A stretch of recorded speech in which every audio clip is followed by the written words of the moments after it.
Basketball is my favorite sport. If Jesus paying LeBron, I'm paying Dwayne Wade.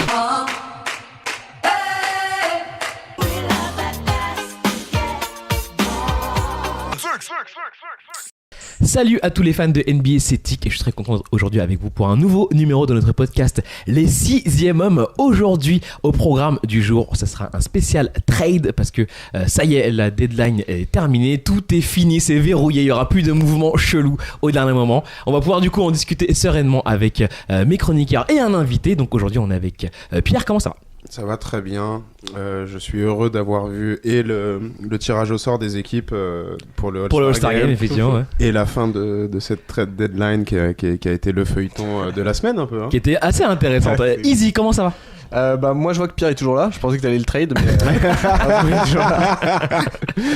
on continue le scouting, je te cache pas. Moi je bombe. Et notre invité aujourd'hui c'est Baz, comment tu vas ?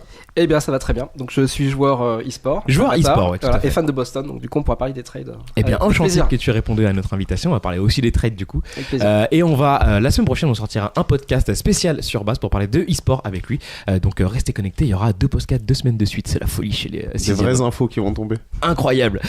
Du coup, au menu aujourd'hui, on va parler donc du coup des trades comme je vous l'ai dit. On va revenir plus précisément sur le trade de Porzingis et sur l'affaire Davis, on va l'appeler comme ça. Et puis on va commencer tout de suite avec les tops et flops de la semaine. Easy, je te laisse démarrer par ton top de la semaine.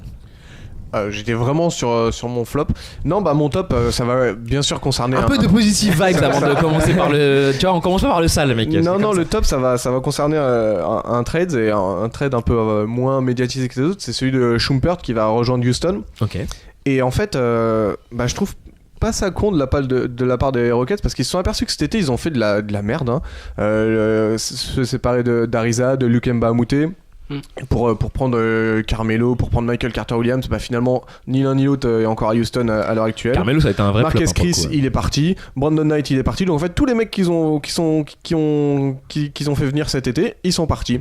Là ils récupèrent Iman Shumpert, c'est un mec qui a déjà fait ses preuves à Cleveland. Pendant les finales c'était pour moi l'un des meilleurs Cavs. Je comprends pas pourquoi l'année dernière ils en sont séparés en plein à la trade deadline d'ailleurs. Il est un peu fou.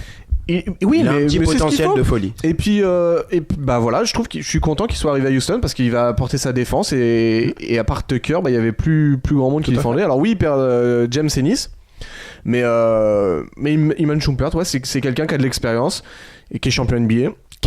Et qui fit très bien à Houston. Je suis plutôt satisfait de ce trade pour les Rockets. Très bien. Qui avait besoin finalement plus d'avoir un 3&D. Effectivement. On va passer à ton top de la semaine, Pierre. Mon top de la semaine, c'est le trade qui a profité à Toronto. Je trouve que Toronto a été vraiment très malin dans ce petit placement en récupération de Marc Gasol. C'était le gros pivot à récupérer pendant cette trade deadline. Il y avait des rumeurs sur lui avant que ça se fasse.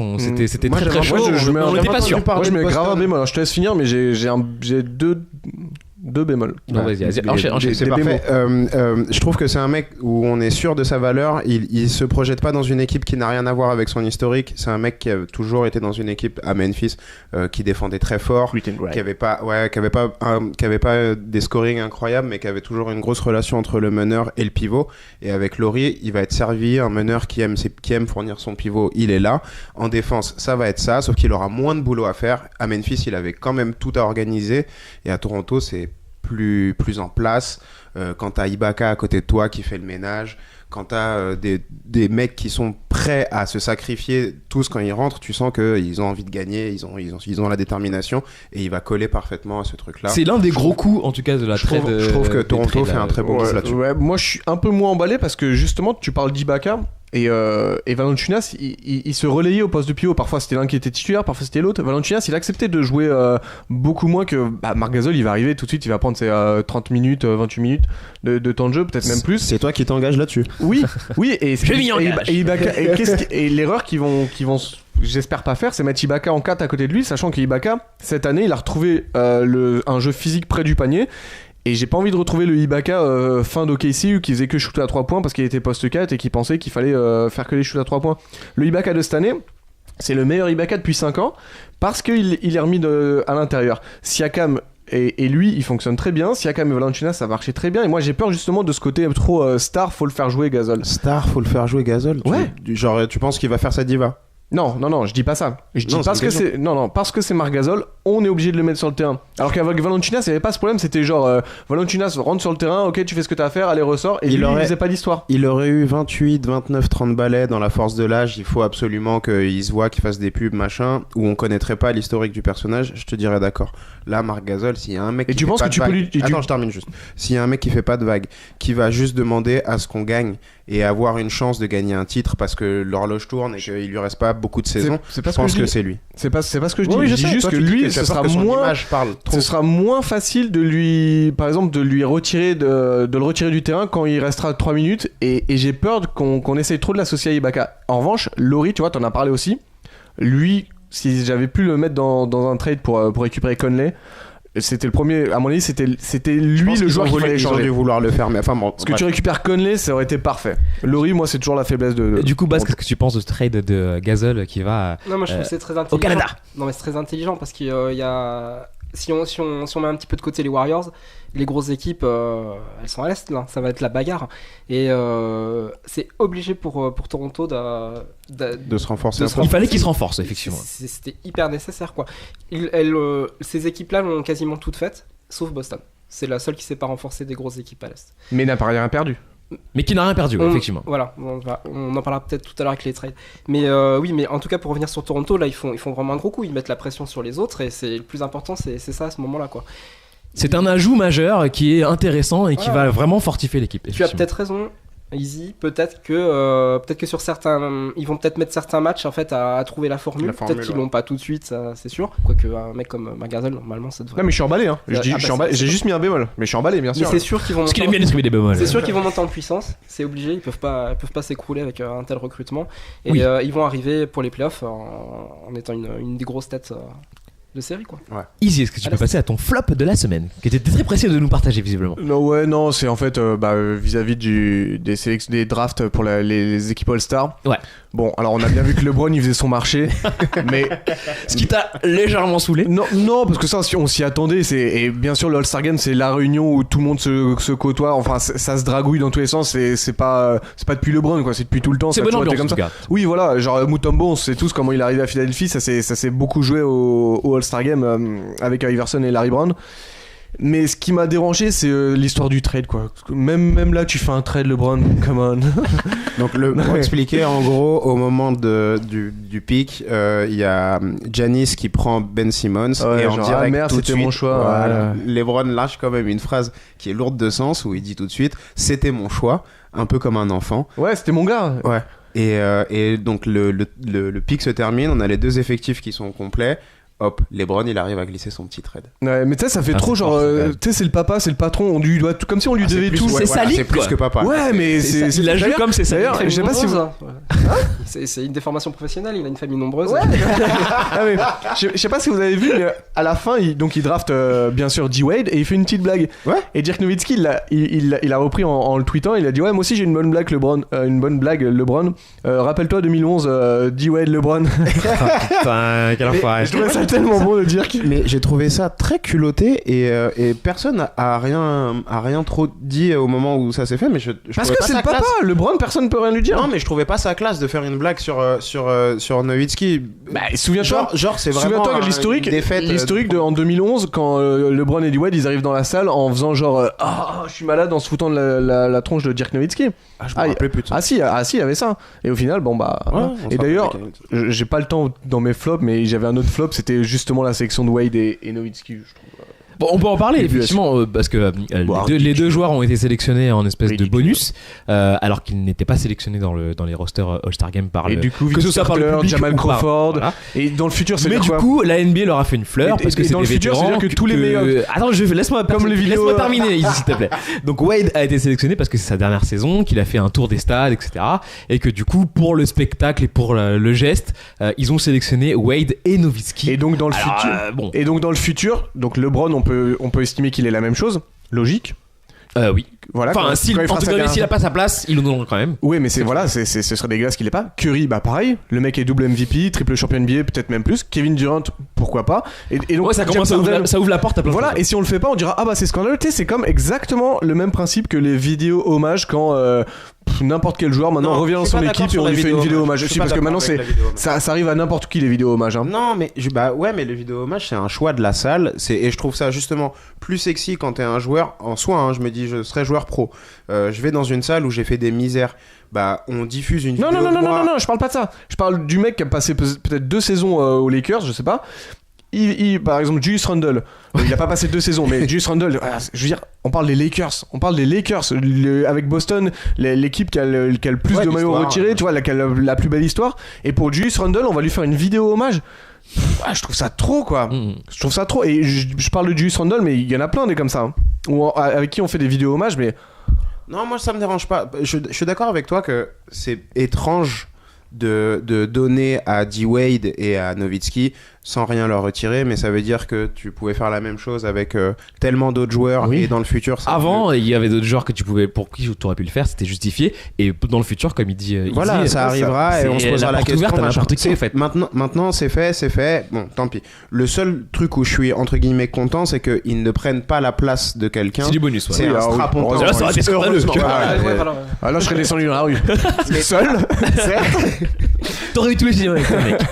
Maintenant, si tu veux vraiment qu'on parle d'un flop, pour moi, le flop de la Ton flop de la semaine. de la semaine, mais c'est les Pélicans. À quel moment tu dis non quand on te propose 5 joueurs et 3 ou 4 pics, la première offre, elle est déjà tellement folle. À quel moment tu dis non? Anthony Davis, il l'a dit ouvertement qu'il voulait partir. C'est sa dernière saison. La prochaine, c'est lui. Je crois que il est en player option, donc c'est lui qui décide s'il reste ou pas. Non, en fait, la prochaine saison, il sera quand même un Pélican. Enfin, sauf s'il se fait trade. Et c'est celle d'après où il sera agent libre. Ok, c'est ça pour moi. Donc tu vas te retrouver avec ton franchise player qui est censé faire les courses pour toi, entre guillemets, être la tête de gondole, attirer les autres joueurs, qui a pas envie d'être là, qui dit qu'il veut faire la gueule et qui est pas content, qui est blessé un jour sur 2, même si j'adore Anthony Davis, c'est un de mes joueurs préférés dans la ligue et je supporte les Pélicans. À quel moment tu refuses Lonzo Ball, Kuzma, Ingram, Rondo, Bisley, on peut Des faire la tours de liste. draft. Des tours de draft après, pendant Apple des Center. années. C'est-à-dire que fils de LeBron. on peut Mais je pense que tu on sais, peut parler de plein d'équipes. Il y a plein d'équipes qui, grâce à plein de tours de draft, ont réussi à C'est se vrai. construire. Boston. Là, c'était l'occasion. Ouais, Boston pour ne citer que ça, mais là, c'était l'occasion et ils passent à côté. Mais écoute, deux choses. Peut-être que l'une, juste, il le répète, ils veulent Tatum. Voilà, s'ils veulent Tatum, ils veulent Tatum. Peut-être qu'il y a eu déjà des discussions avec Danny Ainge, on ouais, sait mais pas. je suis pas sûr. Et deuxième chose, tu dis il y a beaucoup de joueurs, c'est vrai. Mais il y a combien de joueurs qui valent le coup? Parce que les Bisley, les Rondo et tout, je pense que les Stevenson, je pense qu'ils en ont rien à carrer. Rondo, il était là l'année dernière. Bisley, il serait cut tout de suite après. Mais- Kuzma, Ingram, Ball, ils en ont besoin. C'est des joueurs. mais c'est dont ce que je te toutes les dis. équipes Donc prennent. c'est ce que je dis, qu'ils soient 3 ou 8, au final ça change rien. Ils veulent juste Ball, Ingram et Kuzma. Donc après, quand on en rajoute 5 derrière qui ont Rondo, 30 il le ans, connaît, ça te fait un meneur backup tranquille. mais ils en veulent peut-être pas. Non, mais ça, Sans je suis Davis, d'accord. tu Mais c'est une repars sur monnaie une autre. d'échange en plus. C'est des joueurs en plus que tu peux reproposer pour encore renforcer ton équipe. Ouais, je pense pas qu'il intéresse beaucoup de monde. Il a quoi? Il est signé sur 1 an. Ouais, je sais Du pas. coup, on Après, enchaîne. moi non plus, j'aurais pas refusé cette offre. Hein. Mais c'est juste que accumuler plein de joueurs plein de trentenaires, je vois pas. Et les pics. Et pas de trentenaire. Kuzma, Ball, Non, Ingram. mais en dehors de Kuzma, Ball et Ingram. Du coup, ça nous permet d'enchaîner sur un des sujets du jour, qui était justement ce cas Davis, qui a été Le cas Davis, hein. qui a été un des feuilletons de cette trade deadline. Qu'est-ce que vous avez pensé du coup du fait qu'à la fin il soit pas tradé finalement et que il y a eu une espèce de alors du coup il y a eu les Lakers qui ont offert tout ce qu'ils pouvaient offrir finalement, genre ils ont dit on vous donne tous les LeBron trucs a proposé son on fils. vous donne notre 5 majeurs sauf LeBron quoi et plus des remplaçants et l'avenir de la NBA quoi, plus 100 balles et un Mars quoi, ça va genre sans problème, et aussi que d'autres équipes qui étaient quand même intéressées aussi par Davis et finalement il ne s'est rien passé. Baz, est-ce que t'as un peu suivi du coup le cas Davis pendant cette trade de folie? Ouais, c'est obligé parce que étant fan de Danny Ainge et des Boston Celtics à côté.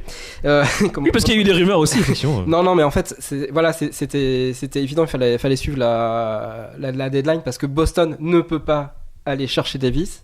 Et donc. Qu'est-ce qu'il aurait pu proposer en fait? C'est ça le truc. Et puis voilà, c'est-à-dire que toutes les équipes qui pourront pas l'avoir, ça fait le jeu de Boston. Donc, no move is a good move. Donc pour moi, ce flop est un top. C'est un vrai flop pour les Pelicans, mais pour Boston, c'est.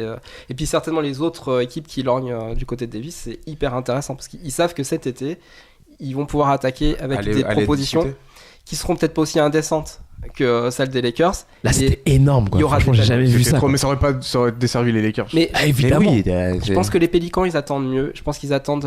Mieux que tout ce que les Lakers. Non, c'est mieux. Les Browns. Entendons bien. Moi, qualité plus que quantité.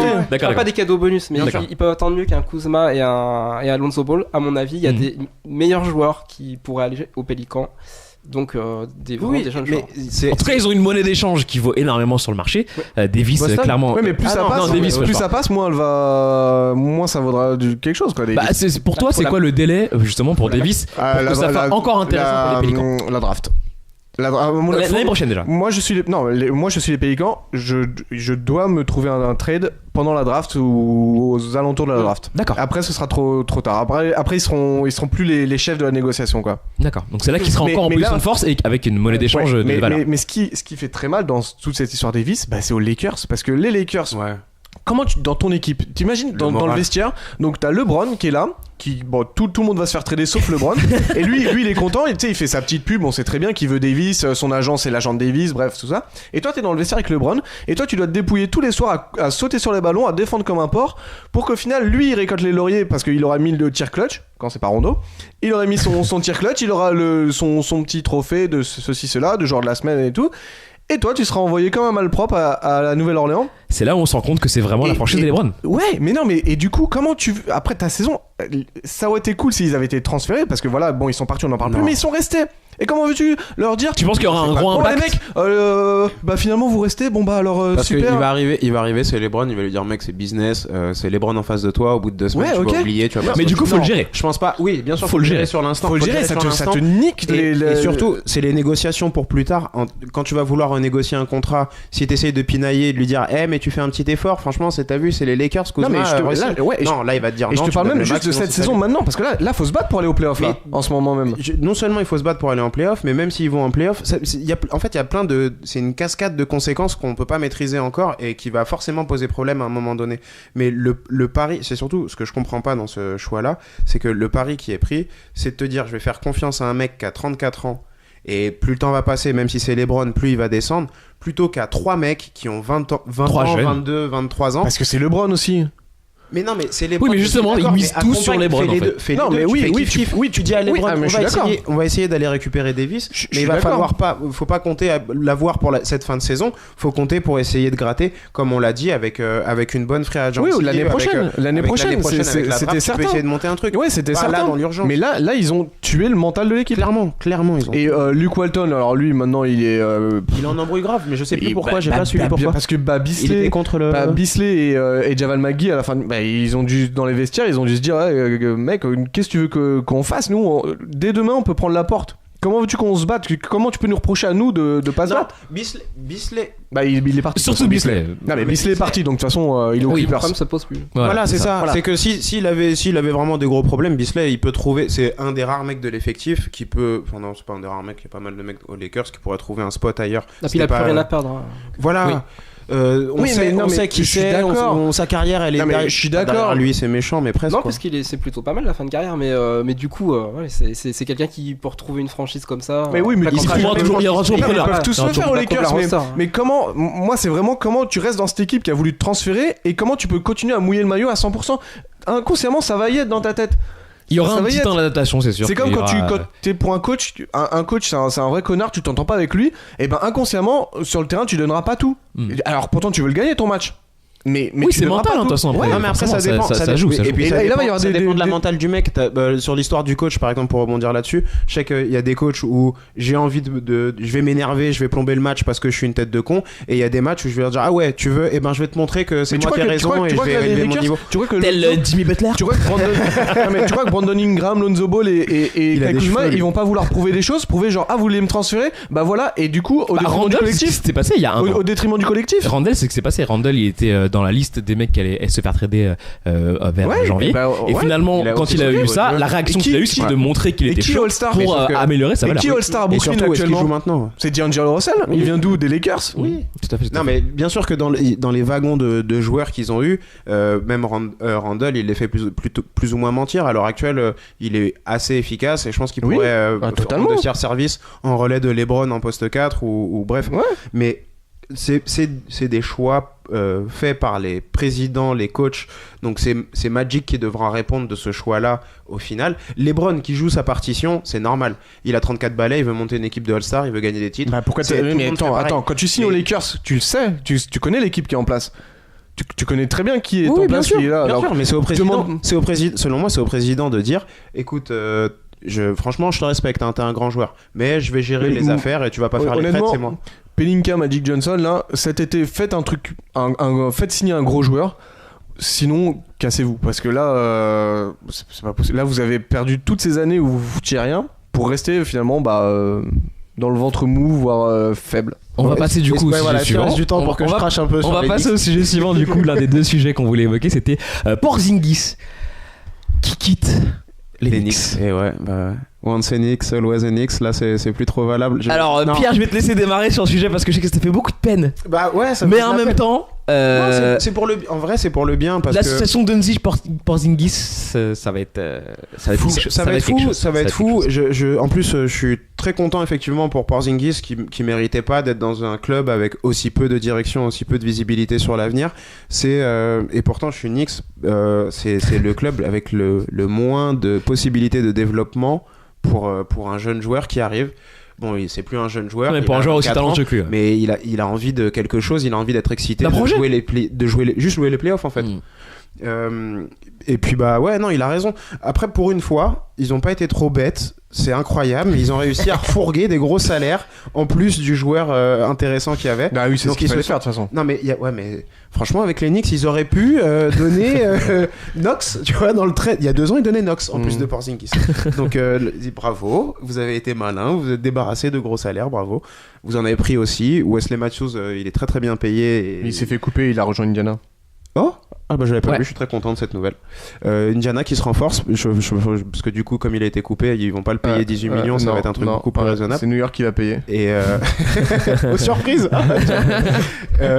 Non, même Jordan, c'est le genre de joueur que j'aime bien, qui jeune, il était hyper impressionnant parce que physiquement c'est une bête, mais avec l'expérience qu'il a, pour peu que un mec que j'aime beaucoup, j'en ai déjà parlé, que Robinson soit pris sous l'aile de DeAndre, je pense que ça peut être un combo de mecs qui vont se tirer la bourre, à être plutôt efficaces en défense, faire des gros tomards de temps en temps, bon esprit, machin. Il fait quoi d'autre, DeAndre Jordan? Ah mais c'est pour ça, moi je veux qu'il apprenne ça à Robinson. Robinson, mais je trouve déjà plus fort que lui en défense sur l'homme et en contestation de tir, mais Jordan ça reste un platane, il va lui apprendre toutes les ficelles de protéger le rebond, on récupère tout ce qui traîne. Baz, du coup, qu'est-ce que tu as pensé de ce trade qui est un des trades majeurs de ce qui s'est passé récemment? Étant fan de Boston, forcément, tout ce qui se passe à New York, c'est sujet à blague. Ah non, mais ça fait 20 ans qu'on est risible. Hein, donc voilà, voir partir Porzingis, c'est dur pour eux, quoi. Ouais, c'est... Après, ouais. Mais de l'autre côté, l'association, comme je disais, Doncic Porzingis, par contre, c'est le feu. Ça va être quelque chose d'intéressant. Oui. Bien sûr. Toi, tu préfères te foutre de la gueule des Knicks, j'ai pas compris. Oui, c'est sûr. Voilà. Non, mais c'est tellement loin pour moi. Dallas, c'est la conférence Ouest. C'est des années que je suis plus ça. Non, c'est vrai que c'est fort parce qu'on se dit super, Oura, le basket européen, il s'impose. Ouais, tonton dire. Mais il y a 3 mecs en NBA qui ils sont toujours là, même s'ils font pas de trade, ils sont toujours là aux aguets. C'est Danny Ainge, Pat Riley et Mark Cuban. Enfin, Donnie Nelson. Mais donc sous le. Mais du coup, Mark Cuban. Ouais, voilà. Et ces mecs-là, ils sont toujours dans les bons coups. Et c'est pas un hasard. C'est pas un hasard. Ils sont toujours là à voir. Est-ce que lui on peut le prendre? Est-ce que ça va marcher? Est-ce que ils font très peu d'erreurs, je trouve, en fait. Dans le temps. C'est moi, bien. j'aimerais quand même avoir leur recette. Ils en font, mais ils font tellement de trucs incroyables. Voilà, mais quand tu vas dans leur équipe, quand tu vas dans la franchise, tu sais que tout va être mis à disposition pour que l'équipe fonctionne bien. Il n'y a pas de cancer dans ces équipes. Non, et puis même. Et au pire, ils s'en débarrassent, donc pour le coup. Oui, Boston encore. Comment il s'appelle, le pivot 3, son nom, Robert, je crois, ou quelque chose comme ça. Le rookie. Ouais, Robert Williams. Robert Williams 3. mais encore une bonne pioche quoi. Ah, c'est une super pioche. Mais vraiment le mec, tu pourrais le mec, enfin. Il a pas assez de temps de jeu, hein, mais le peu qu'il fait, c'est le peur et. C'est un peu comme Popovic, mais Popovic ne s'occupe pas de la draft. Enfin, je crois pas que s'occupe de la draft. Si, il a un regard. Popovic, il fait tout, Popovic. Mais c'est des mecs qui savent trouver le talent que personne n'a vu. Viens là, je vais te mettre en développement dans une couveuse. Tu passes 2 ans à l'abri des regards. Tu sors, boum, t'es tout de suite prêt. Après, voilà, comme à l'Ibaz, ils sont aussi quand même plantés. J'en pense à RG Hunter. Ah non, mais il y en a plein, tu penses. Mais après, oui, mais quand ils ont des joyaux, ils les ont quoi. Tout à fait. Et c'est ce qu'on voit pas sur les autres équipes. Est-ce qu'il y a d'autres trades que vous voudriez évoquer? Baz, il me semble que tu avais Mais volontiers. un trade que tu voulais. Qu'on n'a pas vu. Personne n'a vu, oui. Bah en fait, Boston vient de dealer le contrat de Jabari Bird, donc il ne jouait plus au basket parce qu'il y a des problèmes avec la justice, et ils arrivent à l'envoyer chez les Hawks. Avec Shelvin Mack. Ah. Il est taquin. Et donc voilà, ce trade-là, il a une énorme importance pour Boston, parce que Boston, on va dire, finalement a fait un petit flop en ne faisant aucun trade avant la deadline. Mais là où c'est pas complètement un flop, c'est qu'ils arrivent à se débarrasser de ce joueur-là, qui va permettre d'utiliser une MLE pour signer un vétéran. Donc certainement un gars très bien. Pas Carmelo du coup. J'allais dire Carmelo. Bah, cela dit, après il y a du Gortat qui s'est fait couper, tu vois. Il y aurait pas autant de poste 3, peut-être qu'ils auraient pu le prendre pour le sport. Mais là, c'est la bonne raison, c'est ça. Ouais. tu penses à qui? Parce qu'il y a Gortat là qui est libre. Ah non, pour l'instant je pense à rien. Par contre, j'en termine avec l'idée de signer quelqu'un, c'est de le signer sur 2 ans. Pourquoi ? Parce que ça va augmenter son prix à 4,5 ou 4,7 millions, ce qui est exactement ce dont Ainge a actuellement besoin pour matcher le salaire de Carmelo, de Anthony Davis. C'est le lapsus. Non, d'Anthony Tout est Davis. calculé. Tout est calculé. Voilà. Donc pour moi, ça c'est un des trades qui est un bon move. Mais après, du coup, c'est le deal qui va se poser, c'est qui pour qui. Donc Tatum, est-ce que tu t'acceptes vraiment la draft? Obligé. La tête est coupée. Ah oui, non mais Tatum, oui, même lui il veut se transférer, donc à partir de là. Je trouverais ça fou. Vraiment, je préfère, à la place de N, je préfère envoyer limite Kyrie que Tatum. Ils ne prendront pas. C'est oui, c'est vrai que ça dépend aussi du vendeur. S'ils voulaient pas Tatum, ils auraient accepté ce que proposaient les Lakers. C'est évident. C'est-à-dire toute sa franchise. Quand je dis Tatum, je parle pour mon clocher, pour Boston, mais il est probable qu'il y ait d'autres joueurs à peu près bien sûr, c'est la tête d'affiche. Voilà. Parce que Tatum, il est à 6, il a encore son contrat rookie pour 2 ans, donc voilà. Il doit être à 5 ou 6. Il doit y avoir des joueurs à peu près comme lui sur lesquels les Pélicans doivent lorgner, et c'est pour ça qu'ils n'ont pas craqué, quoi. Voilà. Je pense que c'est pour ça. D'autres trades à évoquer, les amis? Les Sixers qui se renforcent avec Tobias Harris, Boban Marjanovic, Mike Scott aussi en sortie de banc, et un autre, c'était d'un trade un peu avant, c'était Malachi Richardson de Toronto. Je connais pas. Il va pas jouer beaucoup, mais ça étoffe un peu ton banc. Et là, ils ont un vrai 5 et mine de rien, ils ont perdu Wilson Chandler, certes. Moi, c'est l'arrivée de Marjanovic. Je milite pour que ce mec, on lui donne 15 minutes à jouer par match. C'est ce qu'il fera. Bah ouais, mais enfin, parce que aux Clippers, c'était. Mais aux Clippers. Aux Clippers, il l'a fait à peine. Il jouait en moyenne, il devait jouer 6 minutes, quoi. C'était dramatique. C'est un match, il jouait 12 et après, il apparaît. En moyenne, ça fait 15 minutes. Non, mais un match 3, un match 18, un match 3, un match 18. La moyenne, elle va être pourrie, mais tu vas arriver à. Non, mais c'est un mec qu'on aime beaucoup et qui est pas forcément très mis en avant. Je te parle de moyenne de minutes, oui. Mais c'est un mec qui sera utilisé en playoff. Tiens, sur ce mérite plus de continuité que juste des rôles. D'accord, mais après derrière Embiid, te fais pas trop d'idées. C'est-à-dire Embiid, il prend énormément de minutes, donc quoi qu'il arrive, là de ce côté-là, Bertrand. Ouais, mais est-ce que ça serait pas une bonne idée, je dis ça comme ça, un mec qui est à ses 2 premières saisons où il a été fracassé, est-ce que ça serait pas une bonne idée de le limiter, même s'il peut jouer les back-to-back, à 30 bien sûr. ou 28, tu vois, parce qu'ils se sont installés dans le top 4. Mais donc il fera ses 15 minutes, Marjanovic. Oui, mais ce que je veux dire, c'est que maintenant ils peuvent reposer un peu Embiid. Marjanovic, s'il est à 15 minutes de moyenne, j'aimerais bien qu'il y ait 1 ou 2 matchs où on le laisse 25, tu vois ce que je veux dire. Je pense que ça arrivera, je pense que ça arrivera. Je l'espère aussi. Ah oui. Et bien, ils font preuve de prudence, en fait.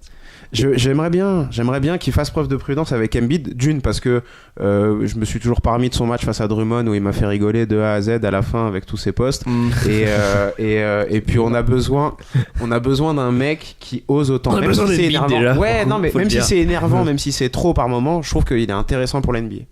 Eh bien, Il y a merci. plein de trades qu'on n'a pas parlé encore. Oui, mais en même temps, on arrive à la fin du temps imparti, malheureusement. Merci à vous d'avoir bien débattu sur les trades. On était bien chaud aujourd'hui. Merci à notre invité Merci d'avoir pour répondu. l'invitation. Avec grand plaisir. Merci, les Je rappelle que la semaine prochaine, on aura un podcast dédié entièrement au e-sport et à NBA 2K. On sera au rendez-vous. Donc, restez connectés sur nos réseaux. Nous, c'était les 6e hommes. On se retrouve sur toutes les plateformes de podcast disponibles, Spotify, Deezer, n'importe où vous nous trouverez. On est également sur YouTube, Twitter, Instagram, etc. Et pour terminer, Izzy, il me semble que tu as une petite question au buzzer. Ouais, parce que on en parlait tout à l'heure, Kyle Lowry, bon, il a quand même été dans les rumeurs de transfert. Et moi, ma question, c'est est-ce que vous pensez qu'à la première occasion, Kyle Lowry, il va se barrer des Raptors? Parce que bon, ils ont déjà échangé son pote DeRozan, là, il est dans les rumeurs de transfert, ils ont échangé Valanciunas. Est-ce que dès la première occasion, il va dire à Toronto, bon écoutez, bye bye? Une réponse rapide chacun. Oui. Oui. Non, t'es pas d'accord? Moi, j'ai dit oui. C'était les 6e hommes. À la semaine prochaine. Ciao.